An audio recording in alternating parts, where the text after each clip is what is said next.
Buenas noches, bienvenidos hermanos a nuestro estudio en esta oportunidad. Es nuestro primer estudio, de enero, es nuestro primer estudio de enero.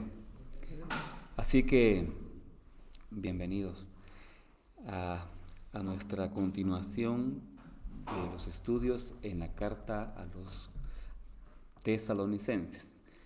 Hoy vamos a estudiar Primera Tesalonicenses, capítulo 2, del 1 al 8. Primera Tesalonicenses 2, del 1 al 8. Y solo quisiera, hermanos, brevemente hacer un recordatorio de los estudios que estábamos dando ya en el último mes de diciembre del año pasado. Comenzamos en el capítulo 1 y pues en el capítulo 1 estudiamos la iglesia modelo.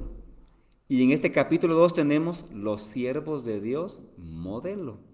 Es interesante cómo se conjuga esto en esta carta, como que si hubiera sido bien, como que si Pablo hubiera exactamente pensado de esa manera, y pues así está. La iglesia modelo, cómo debe ser la iglesia de Cristo en el capítulo 1, y ahora en el capítulo 2, los siervos de Dios modelo, primera parte. Así que hoy vamos a ver los siervos de Dios modelo, parte 1. El próximo estudio vamos a ver los siervos de Dios modelo, segunda parte de este capítulo 2. Así que muy interesante, hermanos, lo que el apóstol Pablo nos va a enseñar acá es muy importante. Y aunque los que estemos acá, quizás no todos estamos enseñando, no estamos al frente de una iglesia, liderando una iglesia o un grupo de estudio bíblico, sin embargo, aún a nivel de creyente también este pasaje tiene gran relevancia. Lo que vamos a ver aquí no es solamente para el pastor, sino también para el miembro, para el creyente que no tenga un ministerio. Para todos es la palabra de Dios. Así que vamos a considerar el siervo de Dios o los siervos de Dios como modelo. Y quisiera dar aquí una breve, hermanos, un breve trasfondo de este pasaje porque creo que es pertinente, es muy importante. Del capítulo 1 hasta el final, ¿verdad? De este capítulo, capítulo 2 de 1 Tesalonicenses, cuando lo leemos, hermanos, al leer este capítulo, percibe uno que Pablo está presentando una defensa. Pablo está presentando una defensa ante quizás no acusaciones directas, pero sí comentarios que estaban haciendo algunas personas no creyentes ahí en la ciudad de Tesalónica, comentarios negativos acerca del ministerio de Pablo. Entonces algunos aquí dicen, bueno, o Pablo está dando un modelo, un patrón de cómo debe ser un pastor, o Pablo aquí está presentando una defensa en vista de que su ministerio estaba siendo socavado, estaba siendo amenazado. Más me parece que Pablo está aquí presentando una defensa ante las amenazas de algunos que no conocían a Cristo y que estaban desvirtuando el ministerio de Pablo. Entonces, hermanos, Pablo presentando aquí una defensa, de todas maneras, lo que él dijo se convierte en un modelo para nosotros también. Así que vamos a ver acá 6 cualidades del siervo de Dios modelo, ¿sí? 6 cualidades del siervo de Dios modelo. Eso vamos a ver en esta oportunidad. Así que lo vamos a comenzar aquí a desarrollar después de que oremos al Señor. Señor nuestro Dios, te agradecemos por esta enorme bendición que tenemos hoy de asomarnos, acercarnos ante tu santísima palabra. Sabemos, Señor, que tu palabra es relevante, es maravillosa para nosotros en nuestro peregrinaje, en nuestra santificación, en este mundo, Señor, en el cual somos peregrinos. Necesitamos tu palabra y gracias, Señor, por las cartas que el apóstol Pablo escribió para instruirnos, para encaminarnos en nuestra vida cristiana, en nuestra fe. Y hoy te pedimos, Padre, en este estudio, que podamos tener una respuesta apropiada a tu palabra y que tu Espíritu Santo nos ilumine. En el nombre de Jesús, tu Hijo, oramos, Señor. Amén.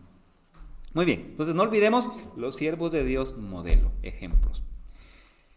Dice el versículo 1, porque vosotros mismos sabéis, hermanos, que nuestra visita a vosotros no resultó vana.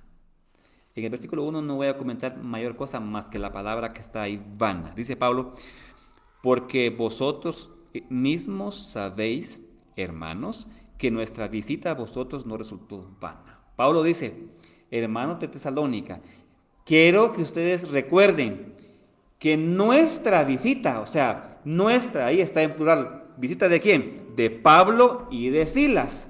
Nos vamos a ir al pasaje de la historia porque, que está en Hechos 17 del 1 al 9, pero ahí está el relato cuando Pablo llegó a Tesalónica acompañado de Lucas y Bernabé. Dice Pablo, quiero que ustedes recuerden que cuando los visitamos, nuestra visita no resultó vana. Y esa palabra vana significa que no fue una visita vacía, que no fue un fracaso, que fue una visita que no resultó sin fruto. Más bien, que fue de gran bendición para Pablo y para los hermanos también de Tesalónica. Dice él, versículo 2.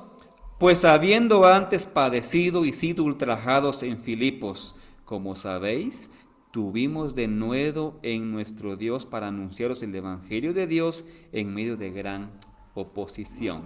Muy bien, entonces, aquí comienza, hermanos, el desarrollo de nuestro estudio esta noche.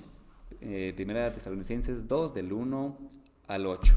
Los siervos de Dios modelo. Y en primer lugar, hermanos, en primer aspecto, un siervo de Dios debe estar dispuesto a sufrir por la causa de Cristo Jesús. Dice el verso 2, pues habiendo antes padecido. Y padecer acá, pues tiene que ver, hermanos, con el sufrimiento físico que Pablo y sus compañeros recibieron por causa de Cristo. Pero la palabra ultrajados sí merece un análisis importante porque la palabra ultrajado acá, hermanos, sí tiene que ver con ser humillado públicamente, pasar vergüenza públicamente, sufrir hasta un abuso legal, sufrir un abuso público, ser sometido a vergüenza. Posiblemente Pablo, hermanos, eso está en Hechos 17 del 1 al 9, posiblemente Pablo hasta físicamente él hasta fue expuesto, fue parcialmente él despojado de su ropa, fue azotado, y eso era para Pablo un ultraje. O sea, ser ultrajado es ser humillado públicamente, ser tratado mal, insultado, pero de manera pública. Entonces Pablo dice, fuimos ultrajados, dice Pablo, fuimos expuestos a vergüenza pública, pasamos un momento de bochorno, de humillación, de desprecio. Dice Pablo acá, como sabéis, dice, y fuimos ultrajados en Filipos, como sabéis, tuvimos denuedo en nuestro Dios para anunciaros el Evangelio de Dios en medio de gran oposición. Y esta palabra oposición significa, pues, una gran lucha, significa conflicto, como una pelea, aunque Pablo no estaba aquí peleando, pero la palabra conlleva una lucha, una agonía, algo muy difícil. Entonces, los siervos de Dios modelo, primero, hermanos, pasan por sufrimiento. Ahora, aquí es donde un pastor o cualquier predicador tiene la tentación de como que rebajar el evangelio, diluirlo, alterarlo, rebajarlo de tal manera que no, entonces ya el evangelio ya no sea pues chocante, ya no sea confrontativo, ya no ofenda a los demás, y así pues uno dice, soy cristiano pero tolerante, soy creyente pero tolero tu manera de vivir. soy tolerante, no. Entonces, ese es el peligro de un cristiano, hermanos, en nuestro contexto tan contaminado. Si usted no es pastor, pero usted es creyente, nuestro peligro es entonces en medio de las personas suavizar nuestro cristianismo, hacerlo más llevadero, más tolerante, más aceptable, para que los demás no se ofendan. Y hermanos, nosotros los creyentes no estamos llamados a hacer concesiones, es decir, a aceptar ciertas cosas. Donde Dios ha puesto límites, yo debo obedecer, ¿sí? Donde Dios pone límites, yo debo obedecer. Eso es llevar una vida sin concesiones. Así como Daniel, que propuso en su corazón, o sea, una vida sin concesiones. Donde Dios pone límites, usted debe obedecer y no hagamos concesiones con el mundo. O sea, no nos permitamos nosotros ciertas libertades. No, seamos fieles, seamos leales al Señor. Así que, fíjense, un siervo modelo primero está dispuesto a sufrir. Pero en segundo lugar, versículo 3, vayan conmigo viendo en el pasaje, síganme en el texto bíblico. En segundo lugar, un siervo de Dios es sincero y transparente en su predicación. Verso 3, dice Pablo, porque nuestra exhortación no procedió, y aquí hay tres cosas. Dice Pablo, nuestra exhortación o nuestro llamado al ministerio no procedió ni de error, ni de impureza, ni fue por engaño. Tres palabras que merecen un análisis de acá. Dice Pablo, nuestro ministerio, el evangelio que predicamos primero, no procedió, dice Pablo, no procede de error. Dice Pablo, nosotros no estamos, dice Pablo, predicando un evangelio que contiene error, que está alterado, no es por error. Y luego dice, ni de impureza, porque en el contexto donde Pablo, hermanos, estaba predicando, y solo aquí voy a hacer aquí un breve comentario de otra iglesia y de otra ciudad, que estaba en otra ciudad, la ciudad de Corinto. Ahí había una iglesia, fue la iglesia que más problemas y que más conflictos tuvo en su interior. Y hermanos, los creyentes de Corinto ahora son hermanos en Cristo, pero ellos habían salido de adorar a la diosa Afrodita o Diana, que era la diosa de la fertilidad. Así que parte del culto a esa diosa era la inmoralidad sexual. Y Pablo dice en Tesalónica, nuestro evangelio tampoco no es de impureza. O sea, nosotros no somos, es una relación con Cristo que implica pureza. Y luego dice acá, ni por engaño. Y la palabra aquí, hermanos, engaño, fíjense lo que significa, porque es muy importante.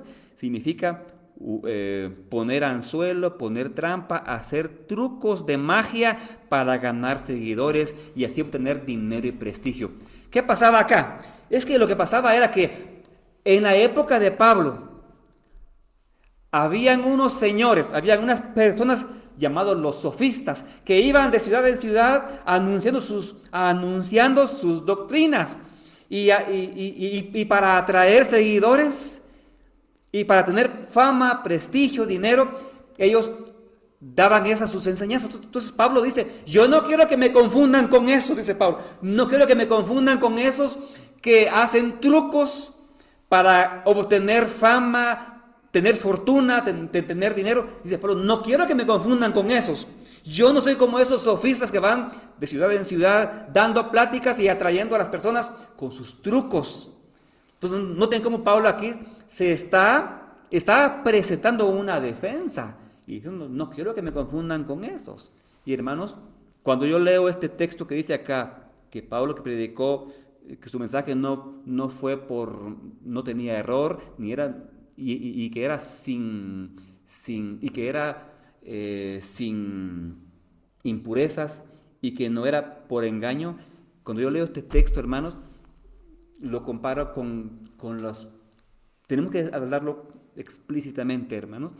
las personas que hacen supuestas cruzadas de sanidad y que hacen trucos y trucos. ¿Para qué? Para tener fortuna, para tener dinero, para tener fama y así quitarle el dinero a las personas. Pablo dice, yo no soy de esos que hacen trucos de magia para atraer seguidores. Así que un siervo de Dios modelo, primero, dispuesto a sufrir. Segundo, es sincero y transparente al presentar el mensaje. Pero tercer lugar, es un hombre que procura la aprobación de Dios. Versículo 4, la primera parte. Dice Pablo, sino que según fuimos aprobados por Dios para que se nos confiase el Evangelio. Dice él, sino que según fuimos aprobados por Dios. La palabra aquí aprobado significa ser probado y salir aprobado. Fíjense, significa ser probado y salir aprobado. ¿Cuándo fue que Pablo fue probado, fue sometido a prueba y salido aprobado? ¿Cuándo fue eso? Muy posiblemente fue cuando Pablo, cuando se convirtió a Cristo, estuvo 3 años en Arabia, 3 años que Pablo no hizo ministerio. No sabemos qué fue lo que Pablo estuvo, pero él como que se retiró por casi 3 años y estuvo en Arabia y no hizo ministerio. Y la Biblia no dice qué fue lo que Pablo dijo o hizo, pero sin duda él estuvo en un tiempo de aprendizaje, aunque él era un fariseo ya, pero al venir a Cristo él tuvo un tiempo de estudio. Y dice Pablo, porque verso 4, porque según fuimos aprobados por Dios para que se nos confiase el Evangelio, no para agradar a los hombres, sino a Dios que prueba nuestros corazones. ¿Cuál era la motivación de Pablo, hermanos, al predicar? ¿Cuál era su motivación? Dice, no para agradar a los hombres. ¿A quién debemos agradar nosotros? Alguien dijo, si a Dios agrado, no importa a quién no agrade. Pero si a Dios no agrado, no importa a quién agrade. Otra vez lo digo. Si a Dios agrado, si agrado a Dios, no importa a quién no agrade. No importa con quién no quede bien, sí, pero que agrade a Dios. Pero si a Dios no agrado en mi vida, no importa con quién quede bien. Porque qué triste, quedo mal con Dios. Entonces, hermano, esto es muy importante. Si a Dios agrada usted, no se preocupe a quien no agrade, a quien no le caiga a usted bien, pero si usted agrada a Dios. Pero si usted a Dios no agrada en su vida, es por demás a quien agrade en su vida. Y Pablo dice acá en el versículo 4, sino que según fuimos aprobados por Dios para que se nos confiase el Evangelio, así hablamos, no como para agradar a los hombres, sino a Dios que prueba nuestros corazones. Y noten ahí la palabra prueba. Pablo no dice el Señor que probó mi corazón. El que examinó mi corazón lo hizo, pero que lo continúa haciendo el día de hoy. Y hermanos, Dios examina el corazón de Pablo y también el suyo. Él examina también nuestro corazón, examina nuestras motivaciones. Usted puede camuflajear su vocabulario y tratar de ocultarle algo a otras personas, pero usted no puede engañar a Dios. Él sí examina sus motivaciones. Usted puede dar una ofrenda generosa, creyendo que lo hace para Dios, pero Dios sí examina su motivación si lo hace para la gloria de Dios o para para ser visto por los demás. Así que un siervo modelo, primero, dispuesto a sufrir. Segundo, es sincero y transparente al enseñar. Tercero, procura la aprobación de Dios. Procura la aprobación de Dios. Versículo 4, primera parte. Ahora, en cuarto lugar, un siervo modelo. En cuarto lugar, procura el favor de Dios y no el de los hombres. Bueno, ¿qué es lo que estamos viendo ahorita acá? En el versículo 4. Dice el versículo 5. Porque nunca usamos de palabras lisonjeras, como sabéis, ni encubrimos avaricia, Dios es testigo. ¿Qué dice Pablo? porque nunca usamos palabras lisonjeras. ¿Qué es una lisonja, hermano? ¿Qué es una lisonja? Lisonja, hermanos, es adular a las personas para obtener algún favor. ¿Sí? Lisonja es cuando nosotros adulamos a una persona, o sea, hablamos bien de ella, pero hipócritamente, no es con sinceridad. Yo le llamo, una mi amiga dice, chantaje moral, o sea, hablar bonito, chantajear moralmente, hablar bonito de alguien, pero es porque queremos nosotros obtener un beneficio de esa persona. Hermanos, nosotros los creyentes no tengamos ese chantaje moral, o sea, hablar bien de alguien hipócritamente solo porque queremos obtener algún favor, pero ya cuando esa persona no está frente a nosotros, somos diferentes. Seamos honestos, seamos sinceros, no seamos como los que dice Pablo acá, que dicen lisonjas, chantaje moral, o sea, solo hablar bonito de una persona para caerle bien. Hermanos, eso no es de cristianos, eso no va con nosotros. Dice Pablo, verso 5, porque nunca usamos de palabras lisonjeras, como sabéis, ni encubrimos avaricia. La palabra aquí, encubrir, es la idea que es ponernos una capa, ¿sí? Ponernos una capa, otra vez es lo mismo, es casi similar, o sea, tener otras intenciones. Ni encubrimos avaricia, dice Pablo, Dios es testigo. ¿Por qué pone Pablo a Dios de testigo? Lo pone de testigo, hermanos, porque hay personas que sí buscan una excusa para no venir a Cristo, buscan una excusa para no ir a la iglesia. Entonces Pablo dice, Dios es testigo.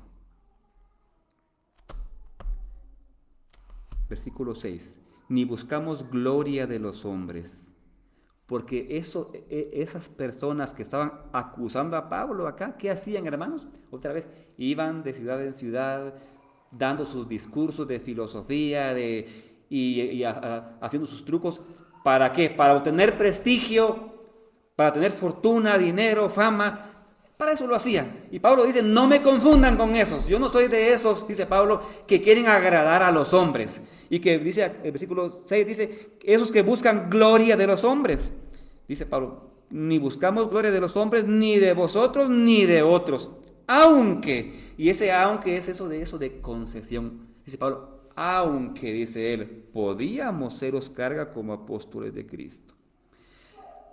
O sea, ¿qué está diciendo Pablo acá? Él dice, nosotros no buscamos el dinero de ustedes, no buscamos sus ofrendas, no predicamos para obtener su dinero, dice Pablo.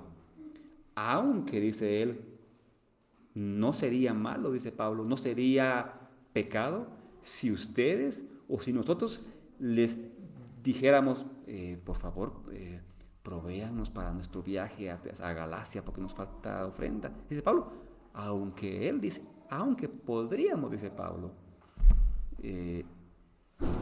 Pero cuando dice Pablo acá, aunque podíamos seros carga como apóstoles de Cristo. Ahora, una cosa aquí muy importante, hermanos. ¿Por qué creen ustedes que Pablo no usó de este derecho de pedir ofrendas? ¿Por qué creen que dice aquí? Él dice aquí, aunque podíamos pedirles dinero, pero ¿por qué Pablo no lo hizo? No lo hizo por dos motivos. Primero, porque si él lo hacía, iba a dejar un precedente para otros que sí lo podían hacer mal, que sí podían abusar de esto y decir, pues sí, pero como Pablo el apóstol ya dijo que las iglesias sí pueden proveer, entonces también nosotros. Y de repente otros hermanos más sí podían abusar de esto e imponer con autoridad en las iglesias, miren, tienen que darnos ofrendas. Entonces Pablo dice, no lo hago, dice Pablo, no sea que venga alguien más y que ese sí se desmande y que ese sí quiera pedirles a ustedes. Y segundo, dice Pablo, no lo hago por testimonio, para que los de afuera no digan que nosotros nos quedamos con las ofrendas de ustedes. Había un pastor muy especial, una vez predicó un mensaje y no este texto sino otro pasaje y siempre se me quedó grabado esas palabras que él dijo, este pastor dijo: he predicado por paga, he predicado sin paga y he pagado por predicar. Qué bonito. Él dijo: he predicado por paga, he predicado sin paga y he pagado por predicar. Pablo dice: ni buscamos gloria de los hombres, ni de vosotros, ni de otros, aunque podíamos seros cargas como apóstoles de Cristo. Entonces, observen, los siervos de Dios modelo, primero, están dispuestos a sufrir. Segundo, son transparentes en la predicación. Tercero, desean ser aprobados por Dios. 4, buscan la gloria de Dios, no el favor de los hombres. Y ahora, en quinto lugar, versículo 7. Los siervos modelos son mansos y humildes. Y esto del versículo 7 es muy especial. Antes fuimos tiernos entre vosotros. Y aquí va a estar Pablo una metáfora, un símil. Dice: antes fuimos tiernos entre vosotros. Esta palabra tiernos, antes de explicar la palabra nodriza, porque es algo muy importante acá. Esta palabra tiernos, ¿cómo se imaginan ustedes al pastor Pablo? Bueno, él era maestro, apóstol, y aunque no se describe, aunque él no se llamó pastor, pero él era un pastor. La palabra tierno acá, hermanos, noten todo lo que significa. Significa tener ternura, aceptación, respeto, compasión, tolerancia hacia los defectos de los demás, lealtad.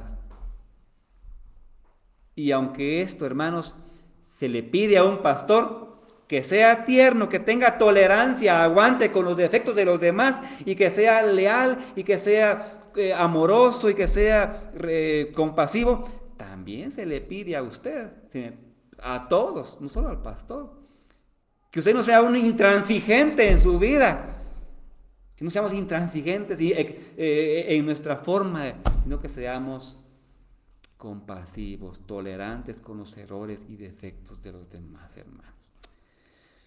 Hermanos, a veces somos tan intransigentes con nuestros hermanos. Por favor, dice Pablo: antes fuimos tiernos entre vosotros, como la nodriza que cuida con ternura a sus propios hijos. ¿Qué es esto de la nodriza, hermanos? Fíjense que cuando una mujer daba a luz a su bebé, bueno, se buscaba una nodriza por dos razones. Primero, porque la madre en el parto había muerto, o porque ella no podía dar lactancia por otras razones, se buscaba una nodriza. Y la nodriza pues amamantaba al bebé como si fuera su propio hijo. Y Pablo dice: antes, dice Pablo, versículo 7, antes fuimos tiernos entre vosotros como la nodriza que cuida con ternura a sus propios hijos. Qué gran contraste de Pablo con los falsos maestros, que lo que querían era despojar a las personas, como lo que pasa el día de hoy, hermanos. Estas personas que le quitan el dinero a las personas y que le están haciendo un gran daño al Evangelio. Esas personas que predican la prosperidad, un gran daño al Evangelio de Cristo, nuestro Señor. Muy bien, entonces, los siervos de Dios modelos. Quinto lugar, dije, son mansos y humildes. Y por último, versículo 8, es la sexta: dan su propia vida por la causa de Cristo. Versículo 8 dice: tan grande es nuestro afecto por vosotros, que hubiéramos querido entregaros no solo el Evangelio de Dios, sino también nuestras propias vidas, porque habéis llegado a sernos muy queridos. Pablo dice: nuestro propio ser hubiéramos querido entregarles a ustedes, creyentes de Tesalónica, no solo el Evangelio, sino también nuestro propio ser. Qué gran contraste, hermanos, de un verdadero siervo de Dios. Qué gran reto nos pone el apóstol Pablo acá, ¿verdad? Sobre todo a los pastores. Por eso le puse a esto los siervos de Dios modelo. Vimos en el capítulo 1 la iglesia modelo. Y aquí en el capítulo 2 los siervos modelo. Primera parte. Así que, ¿qué nos corresponde a nosotros, hermanos? A veces usted no está liderando un grupo de hermanos, pero nosotros también debemos ser leales, debemos ser sinceros. No adulemos a las personas para obtener algún beneficio. Estemos dispuestos a sufrir por la causa de Cristo. Seamos compasivos. Muy bien. Esta es nuestra reflexión en esta oportunidad. Y gracias. Agradecemos a nuestra hermana Mercedes Herrera Castillo, dice escuchando desde Huehuetenango. Así que gracias a nuestra hermana Mercedes. Hermana Mercedes, aquí está su sobrino, doctor Juan Pablo. Le manda saludos acá. Dios la bendiga, hermana Mercedes. Y también a nuestro hermano Mateo Nunal Méndez, dice, amén, gracias por el mensaje, hermano doctor Juan Pablo. Nuestro Dios siga bendiciendo y fortaleciéndole. Muchas gracias. Así que, hermanos, muchas gracias, que Dios les bendiga. Y qué bueno que pudimos estar en esta breve reflexión en esta oportunidad. Será el próximo martes que continuamos la segunda parte de este estudio, los siervos de Dios modelo.